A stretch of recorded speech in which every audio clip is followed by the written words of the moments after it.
तो नमस्ते दोस्तों, मेरे चैनल में आप लोगों का स्वागत है। और आज के इस वीडियो में हम लोग सीखेंगे कि एक अच्छी बॉडी कैसे बनानी है। हमारे पास इतना इन्फॉर्मेशन है इंटरनेट पे, लेकिन फिर भी जो लोग बिगिनर्स है वो लोग कंफ्यूज रहते हैं कि उन लोगों को क्या करना चाहिए, हमें क्या करना चाहिए, क्या खाना चाहिए, कैसा वर्कआउट करना चाहिए। उन लोगों को लगता है कि एक स्पेसिफिक कुछ उन लोगों को मिल जाने से उन लोगों का बॉडी बन जाएगा, लेकिन ऐसा होता नहीं है।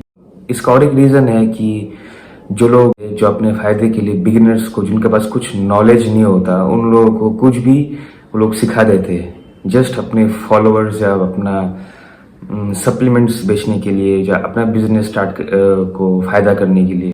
मैं आज जस्ट आप लोगों को एक क्लियर और सिंपल तरीका जो कि कोई भी करके एक अच्छा बॉडी प्राप्त कर सकता है, जो मैं रूटीन आप लोगों को शेयर करने वाला हूँ, वो अगर अपने अच्छे से फॉलो किया और अपना डाइट को सही रखा जैसे कि मैंने इस वीडियो में बताया है, तो आपका 8-9 महीने में, मैक्सिमम 8-9 महीने में एक अच्छा बेस बन के तैयार हो जाएगा।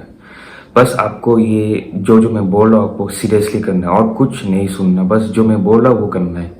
थोड़ा मॉडिफिकेशन सब अपने अनुसार कर सकते हैं, लेकिन मोस्ट 80% चीज़ आपको सेम रखना है। तो जब मैं ये रूटीन फॉलो कर रहा था तब मैं जिम नहीं जा पा रहा था। फिर भी मैं 6 महीने से कुछ ऐसा दिखता था पहले, और अभी कुछ ऐसा दिखने लगा बस 6 महीने में। ये मेरा पुराना बॉडी। तो सबसे पहला और सबसे इम्पोर्टेंट पॉइंट है डाइट। बिना डाइट के कभी भी बॉडी नहीं बनता। आप जितना ही मेहनत कर ले, जितना भी कुछ कर ले, आपका बॉडी नहीं बनेगा।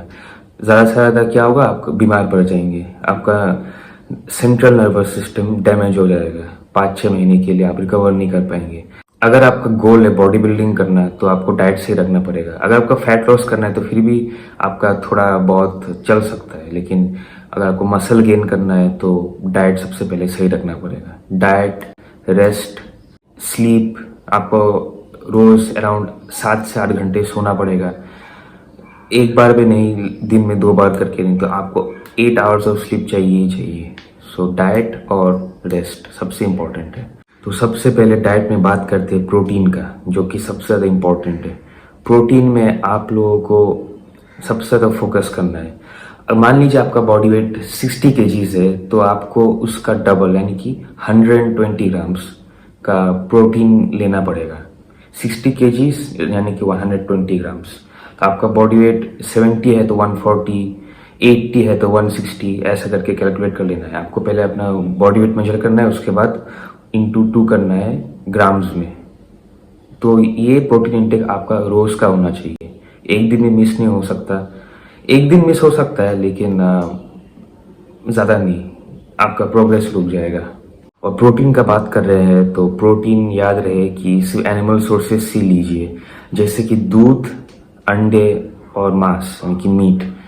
तो अगर आप इंसान हैं, इंसानों को ऑब्वियसली इंसान है तो इंसानों को पेड़ पौधे से प्रोटीन नहीं मिलता। ये एक मिथ है, कभी नहीं होता पेड़ पौधे से। पेड़ पौधे जो होते, जो लोग ये लॉजिक देते हैं कि भैंस बड़े साइज में, गोरिल्ला बड़े, सांड वगैरह साइज में बड़े, वो लोग भी तो, हाथी वगैरह वो लोग भी तो घास फूस खा के ही तो बॉडी बनाते हैं। पेट में एक कंपार्टमेंट होता है, सेपरेट कंपार्टमेंट। उनके बड़े से पेट में एक सेपरेट कंपार्टमेंट होता है, जिसमें कि पेड़ पौधे जो भी खाते हैं वो लोग जमा होता रहता है। जूस बन के, एक पेस्ट बन के जमा होता है, जो बहुत देर तक रहता है उनके पेट में। और उनमें फर्मेंटेशन होता है। फर्मेंटेशन यानी कि जिसमें, जैसे आप दही को बिठा लिया फर्मेंट होने के लिए, दूध को मतलब दही बनाने के जैसे रख दिया, वो लोग भी वैसे उस पेस्ट को रख देते हैं। उसमें बैक्टीरिया फॉर्म होता है और वो प्लांट प्रोटीन से एनिमल प्रोटीन में कन्वर्ट हो जाता है। फिर जाके वो लोग अपने उस कंपार्टमेंट से दूसरे कंपार्टमेंट में शिफ्ट करते हैं, जिसकी वजह से वो प्रोटीन को एब्जॉर्ब कर पाते हैं अपने बॉडी में। ऐसा नहीं है कि घास फूस बॉडी बना लेते। और बहुत सारे यूट्यूबर्स ऐसे कि सत्तू खा के बॉडी बना लो, वो लोग, जो लोग ये सब बोले, वो खुद भी नहीं खाते। वो लोग दिन में एटलीस्ट 5-6 स्कूप्स वे प्रोटीन खाते, दही खाते, दूध खाते, पता नहीं क्या क्या करते हैं वो लोग, स्टीरॉइड्स लेते।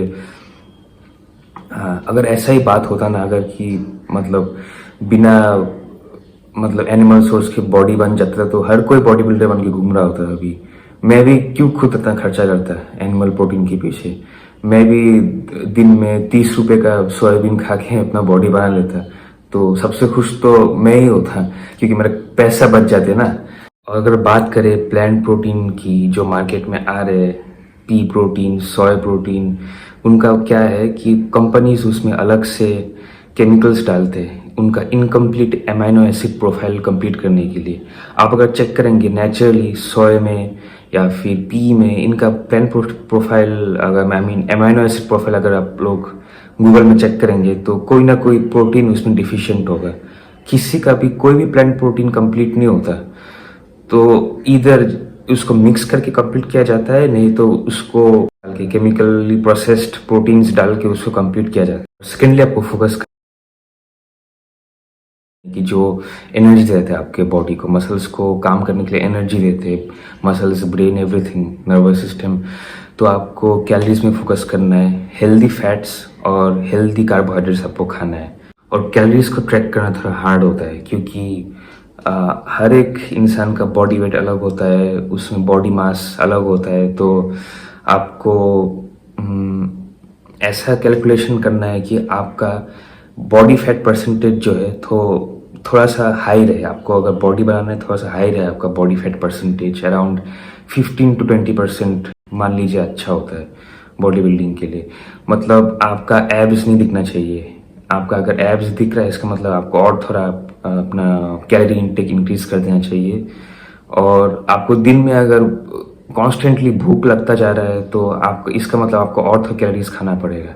आपको भूख नहीं लगना चाहिए, मतलब वर्कआउट करते वक्त या फिर दिन में ऐसे कहीं पर जाए, मतलब नॉर्मल रह रहे आपको भूख लगने लगा है, रैंडमली आपको भूख लग रहा है, इसका मतलब ये साइन है कि आपका कैलोरी इंटेक बहुत कम हो रहा है, आपका वर्कआउट में भी एनर्जी कम मिल रहा है, इसका मतलब भी आपका कैलोरी इंटेक कम है। और अगले दिन तक आपका मसल कुछ ज़्यादा ही सोर रह गया है, तो इसका मतलब भी आपका कैलोरी इंटेक थोड़ा कम हो रहा है। इसमें थोड़ा इंक्रीज कर दीजिए, थोड़ा सा फोकस करिए। और कुछ अच्छे सोर्सेस है कार्बोहाइड्रेट्स के, इसकी ड्राई फ्रूट्स, बादाम, दूध।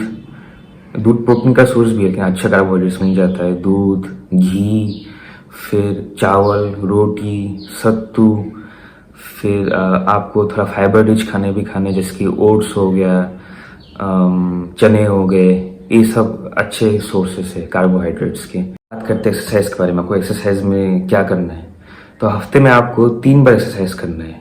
3 दिन आपको जिम जाना है या फिर घर में वर्कआउट करना है, जैसे कि मंडे, वेडनेसडे, फ्राइडे, या फिर ट्यूसडे, थर्सडे, सैटरडे। दिन हर एक वर्कआउट के बीच में एक दिन का गैप होना चाहिए। सो ये करने से क्या होगा, आप क्योंकि आप बिगिनर है तो आपको ज़्यादा रेस्ट चाहिए होगा। जो लोग एडवांस्ड होते हैं, जिनका 1 साल या फिर 1.5 साल, 2 साल हो गया, तो उन लोगों को इतना रेस्ट नहीं चाहिए होता है।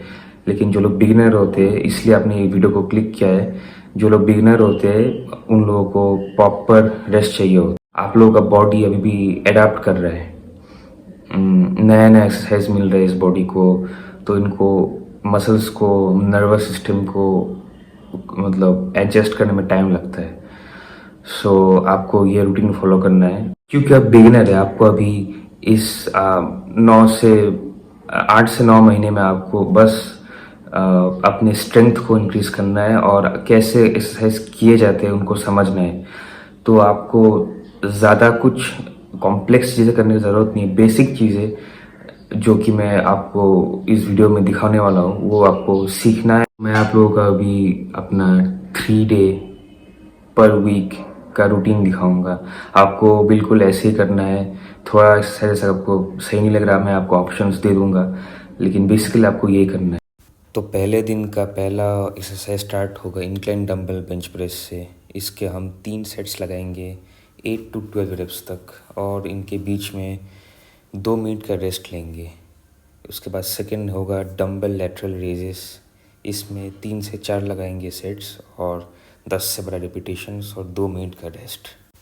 तीसरा एक्सरसाइज होगा लैट पुल डाउन्स या फिर पुलअप्स। अगर आपके पास जिम नहीं है तो आप पुलअप्स लगाइए। इसके भी 3 सेट्स 8 to 12 रिपीटेशंस और इसके बीच में 2 मिनट का रेस्ट लेंगे।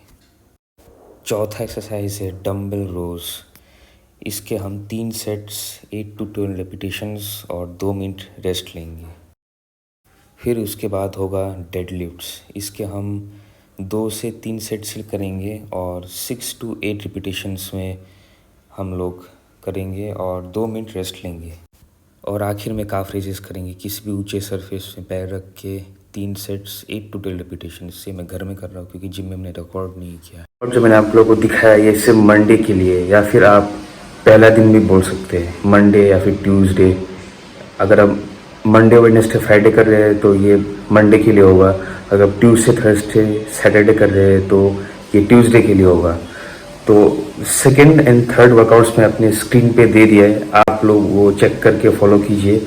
और मैं अगले वीडियोस में भी और थोड़ा डिटेल में इस टॉपिक को कवर करूँगा। डाउट रह गया है तो आप नीचे कमेंट सेक्शन में कमेंट कीजिए, और कोई नए वीडियो के लिए सजेशन है तो प्लीज़ उधर लिख दीजिएगा। और तब तक के लिए आप लाइक कीजिए, सब्सक्राइब कर दीजिए। धन्यवाद, बाय बाय।